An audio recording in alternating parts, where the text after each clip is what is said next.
Hello everyone. In today's lesson, we are going to learn about three very important concepts in geometry: line, line segment, and ray. So let's start our lesson. First, we discuss a line.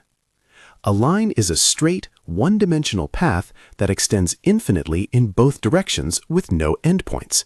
This means it never ends. It is represented by arrows on both ends. Let's understand this with the help of a diagram. In the diagram, you can see a straight line with arrows on both sides.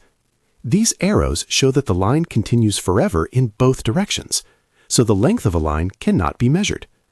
The line passes through 2 points x and y, and it is represented as line xy. Now understand a line segment.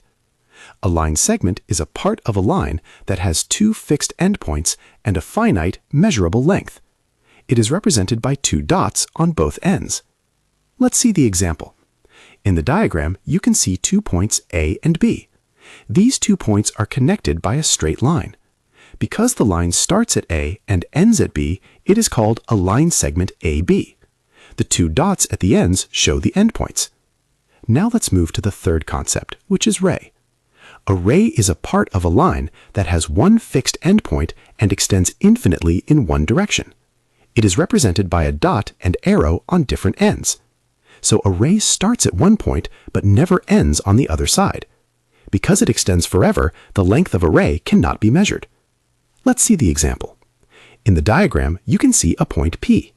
From this point, a straight line extends toward Q with an arrow at one end.